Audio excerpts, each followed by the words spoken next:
Dalam beberapa kesempatan Anda mengatakan, ini kembali ke Formula E, karena ini yang paling sering muncul ke permukaan, dan dugaan kuat bahwa Anda terlibat tindak pidana korupsi di situ. Dalam beberapa kesempatan Anda mengatakan bahwa mereka yang menuduh saya korupsi di Formula E yang harus membuktikan. Kenapa Anda selalu berdalih mereka yang menuduh saya yang harus membuktikan? Memang di mana-mana begitu, Bang, prinsipnya. Prinsipnya itu semua yang menuduh harus membawa bukti. Itu tanggung jawab yang memberikan tuduhan.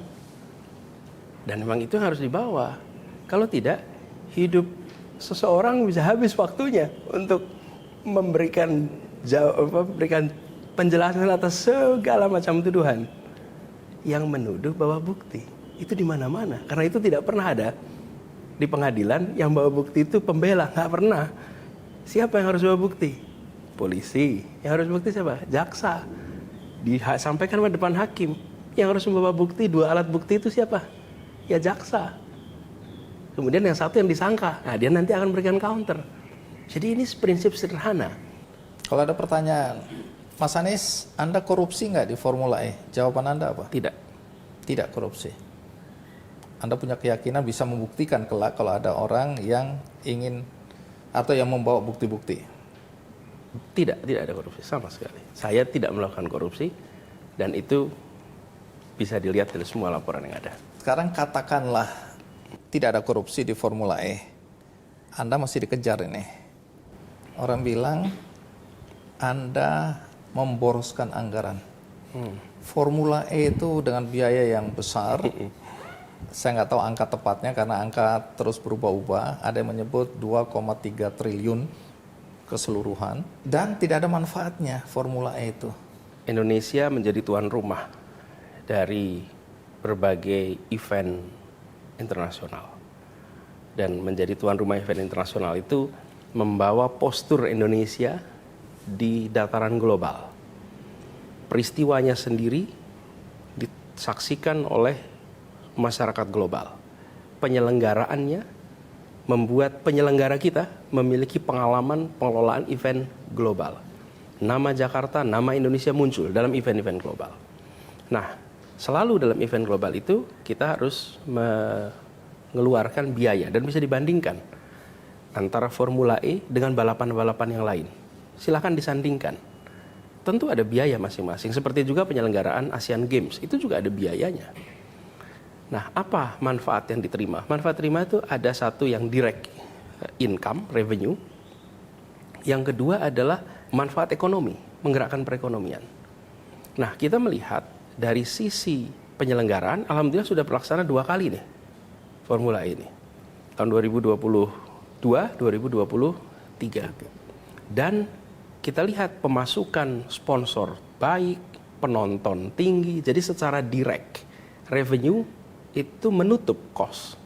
Secara perekonomian, yang event 2023 baru 2 minggu lalu, Bang. Jadi hitungan ekonominya belum melihat kita. Tapi yang tahun sebelumnya itu sampai 2,4 triliun pergerakan perekonomiannya yang terjadi di Jakarta akibat event itu. Jadi yang terjadi adalah betapa banyak orang datang ke Jakarta dari Indonesia sendiri maupun seluruh dunia. Dan mereka datang ikut menyaksikan, mereka tinggal di hotel-hotel di Jakarta, mereka berkuliner di Jakarta, beraktivitas di Jakarta, itu menggerakkan perekonomian di Jakarta. Dan yang meraih manfaat bukan cuma yang level tengah atas, justru sampai ke bawah merasakan. Jadi pergerakan perekonomian itu luar biasa. Dan kalau boleh jujur, ini beyond our expectation. Feasibility studies-nya, pengeluaran kira-kira 450-an, manfaatnya 1,2 triliun, itu feasibility study dulu. Ternyata yang terjadi justru di atas 2 kali lipat dari itu. Ini adalah satu manfaat ekonomi yang luar biasa dan reputasi penyelenggaraannya berjalan dengan amat baik. Baik, kalau kita baca di berbagai media, itu kan disebutkan ada keuntungan 5, sekian miliar dari penyelenggaraan. Ini kita bicara nanti ke anggaran yang dikeluarkan oleh pemerintah daerah khusus ibu kota ya, Jakarta. Tapi utangnya masih 150 juta, termasuk utang pada PT Ancol. Kalau sampai dibilang ini rugi, ini sebenarnya proyek rugi Sebenarnya bagaimana kalau hitungannya? gini, kalau sebuah kegiatan pemerintah itu memang memberikan dampak ekonomi, Bang. Jadi kalau kita sekarang nih menyelenggarakan kegiatan Indonesia Fair nih mengundang orang untuk pawai, untuk bikin warung-warung, lalu kita mengeluarkan uang 2 miliar. Memang nggak pernah balik itu uang 2 miliar ke negara. Tapi apa yang terjadi? Terjadi transaksi di situ 4, 5, 6, 7, 10, 20 miliar. Disitulah manfaat dari namanya pemerintah itu menggerakkan perekonomian.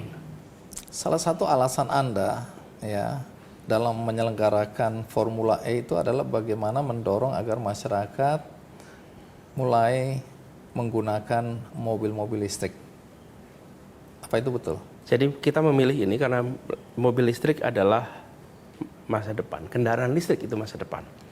Dan kita perlu menyelenggarakan event yang ramah lingkungan. Memang betul. Bahkan itu kampanyenya.